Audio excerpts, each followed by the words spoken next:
Racikan Berita. Assalamualaikum warahmatullahi wabarakatuh. Waalaikumsalam. Rekan-rekan, dalam saat ini saya ingin sekaligus memperkenalkan rekan saya, Bapak Napoleon Bonaparte. Beliau alumni UI. Kebetulan beliau juga purnawirawan dari Polri Bintang 2. Nah, kita akan bincang-bincang sebagai Unibodcast ini mengenai hal-hal yang barangkali menjadi pertanyaan di masyarakat, sehingga kita bisa dengar dari pihak orang yang memang bisa memberikan pencerahan untuk jadi pegangan kita.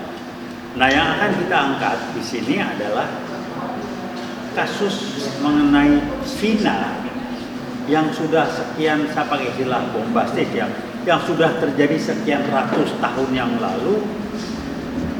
Karena diangkat lagi, tepatnya 2016 ya, diangkat lagi karena baru kebongkar ada ketidakberesan.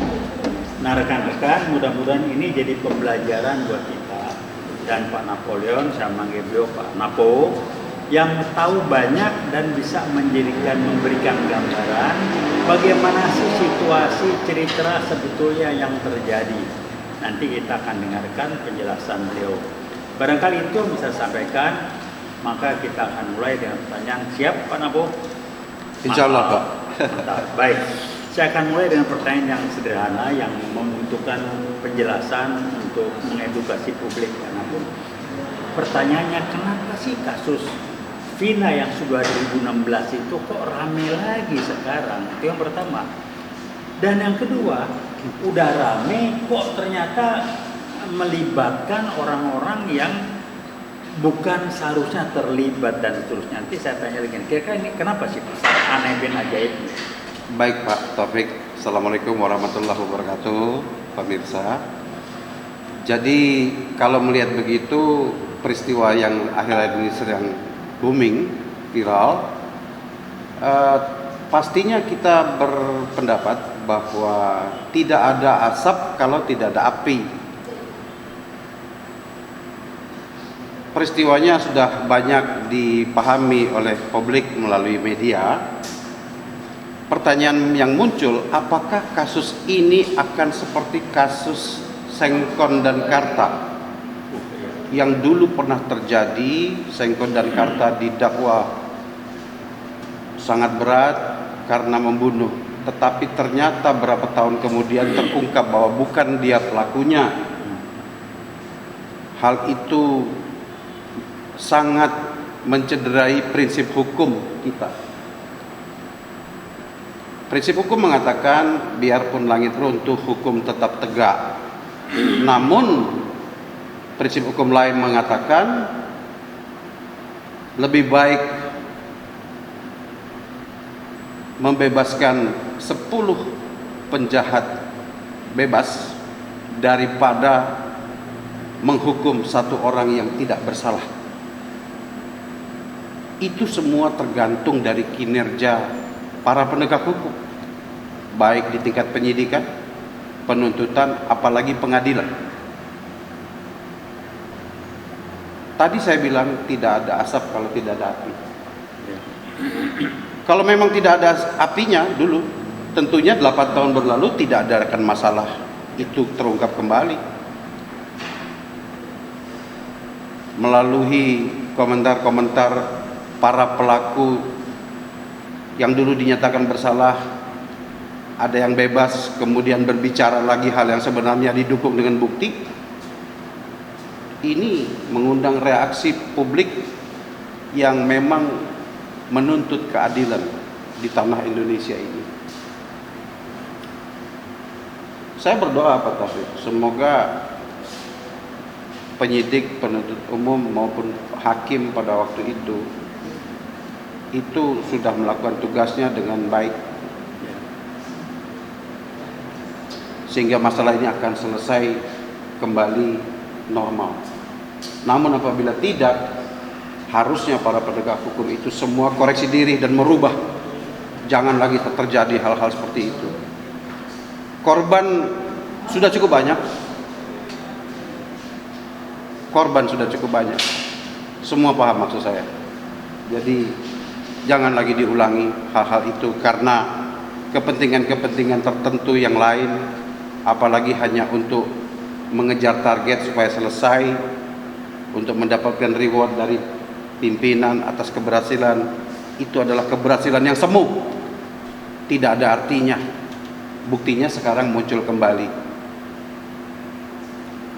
Saya berharap semoga pimpinan Polri hari ini betul-betul mau melakukan pemeriksaan kembali terhadap kasus itu, mendudukkan kepada porsinya tanpa rasa takut resiko apapun yang terjadi.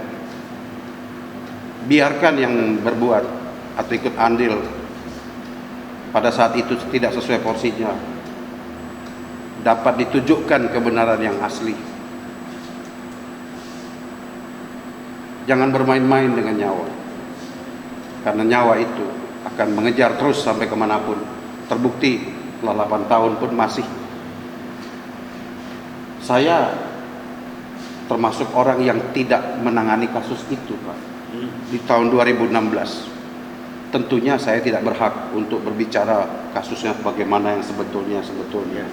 Tetapi melalui forum baik ini kita ingin menyampaikan prinsip-prinsip itu kepada adik-adik saya, para penyidik, kepada teman-teman saya yang sekarang bertugas di kejaksaan maupun Pak Hakim yang mulia sebagai wakil Tuhan. Jangan hanya mengejar kepentingan yang lain kemudian mengamini hal-hal yang seharusnya tidak diamini demi kepentingan apapun. Begitu, Pak. Ya. Baik, mudah-mudahan rekan-rekan bisa memperoleh masukannya. Nah, ini saya ingin lanjutkan dengan pertanyaan berikutnya, Pak. Spekulasi dengan ramai di media sosial, terjadinya katakanlah tanda petik ketidakberesan ini bisa disebabkan karena cuan paling jelek, karena cuan diatur misalnya. Dua, karena keterlibatan ada orang kuat yang terlibat, yang kepentingannya akan terganggu langsung tidak langsung sehingga dimainkan. Karena banyak kasus di sini, kalau sampai ada kasus yang sederhana kok penyelesaiannya sulit betul, biasanya melibatkan orang-orang tertentu. Contoh kasus kilometer 50 sederhana kan, kok susah betul, ada gitu. Atau ada penyebab lagi yang lain ekstrim, wah inilah kualitas penyidik, pemeriksa segala yang dibawa tuntutan tugas pekerjaan sehingga keliru dan sebagainya. Nah, tanggapan Bapak gimana kira-kira ini? Kok sampai bisa terjadi kayak begini, Pak? Baik, Pak. Berdasarkan pengalaman kami, ya, memang banyak sekali hal yang terjadi mengganggu jalannya proses penegakan hukum itu. Itu biasa itu. Itu bukan biasa, Pak. Banyak tetapi sering terjadi, Pak. Ya. Kalau dapat saya kelompokkan faktor pendukungnya itu. Ya. Yang pertama tadi Bapak betul, masalah uang. Ya. Itu pengaruhnya besar sekali. Ya. Yang kedua, kekuasaan. Kekuasaan yang lebih tinggi daripada kekuasaan si penegak hukum itu. Mungkin atasannya langsung, mungkin atasan tidak langsung, atau mungkin atasan tidak langsung yang lebih tinggi, yang memerintah secara berjenjang kepada atasan-atasan langsung sampai kepada si penegak hukum. Macam-macam caranya, dengan intervensi, intervensi. Takut ini penegak hukum, Pak, atas dasar loyalitas. Padahal loyalitas arti yang sebenarnya loyalitas kepada tugas, peran, tanggung jawabnya sebagai penegak hukum. Itu loyalitas tertinggi. Bukan kepada si A, si B yang pangkatnya atau kedudukannya lebih tinggi mempengaruhi karir si pelaksana penegak hukum. Itu yang pertama. Kemudian yang kedua, selain intervensi tadi, pengaruh-pengaruh lain yang bisa merubah, membelokkan jalannya penegakan hukum. Dalam yang kedua ini, Pak, publik ternyata masyarakat terlibat juga. Terbawa. Banyak pengalaman saksi-saksi itu belok keterangannya, Pak. Harusnya memberikan keterangan A, tetapi dengan pengaruh-pengaruh yang kuat kepada si saksi itu membuat dia berubah yang memberatkan orang lain yang tidak pada tempatnya. Ya, ya. Seperti kasus Vina, kita dengar sekarang dari media Ya. bahwa ada gejala-gejala tertentu, si keterangan yang diberikan oleh para saksi dahulu Ya. itu dicabut, Pak. Oh. Mekanisme pengadilan sendiri, media mengatakan ada saksi yang tidak dihadirkan ke pengadilan, tetapi keterangannya diambil sebagai pertimbangan hakim. Itu boleh kan? Enggak, Pak, ya? Dalam KUHP tidak boleh, Pak. Boleh, Pak, ya. Seorang saksi harus disumpah di pengadilan sehingga keterangannya itu berdasarkan sumpah. Kok hakim bisa begitu, gimana? Nyatanya ada saksi yang katanya tidak dihadirkan, tetapi keterangannya dipertimbangkan sesuai bagaimana BAP-nya. Memang ada cara lain. Saksi yang tidak bisa hadir di pengadilan, mungkin karena berbeda kota, Ya. saksi itu bisa diperiksa keterangannya secara online atau Ya. Zoom, tetapi dia harus memberikan keterangannya bukan di rumahnya, Pak, tetapi di kantor pengadilan di kota di mana dia berada. Itu bisa ya? Bisa, sehingga dapat dipertanggungjawabkan. Ini tidak dilakukan. Kalau itu tidak dilakukan, maka keterangan dia mau apapun tidak ada artinya. Ya. Begitu. Nah, pertanyaan terakhir, Pak. Ini ramai di medsos. Mudah-mudahan ini hoax, Pak. Tapi Ya. kalau betul kan saya diumum juga. Katanya Kapolri mengindikasi, memeriksa atau segala apapun namanya, ada keterlibatan 3 pati dari polisi. Apa betul ini, Pak? Kasusnya kayak gitu. Ya, memang berita itu sudah simpang siur ada di Ya. media, tetapi segala sesuatu harus dibuktikan, Pak. Ya. Saya dengar petinggi Polri mantan juga sudah memberikan klarifikasi.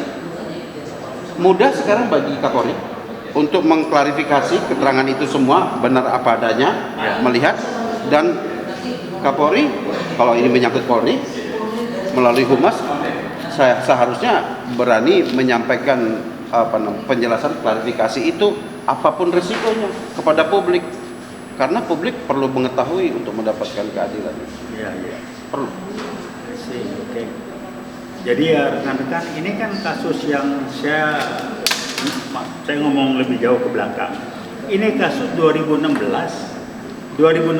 yang sudah sekian tahun muncul lagi, rame lagi karena ada ketidakberesan. Mudah-mudahan penjelasan dari Pak Napoleon tadi, Pak Napo, bisa memberikan kita masukan, bisa mengedukasi kita apa yang sedang terjadi dan sebetulnya bagaimana sih hal-hal seperti ini kok masih kejadian juga di Republik kita ini, sehingga kalau dikatakan ini permainan sangat mungkin saja terjadi. Nah, kembali kami katakan terima kasih Pak Napo Sama-sama. atas pencerahannya, atas masukannya. Bagi rekan-rekan yang menyaksikan video ini, kita dapat pembelajaran. Silakan Anda memberikan tanggapan, kajian, dan dapat pembelajaran mudah-mudahan dari sini, bukan hanya untuk kita tapi untuk bangsa ini dalam arti kata lebih luas dan lebih banyak. Kita akhiri Pak Napo, terima kasih banyak waktunya. Wassalamualaikum warahmatullahi wabarakatuh. Salaman dulu kita. Mantap.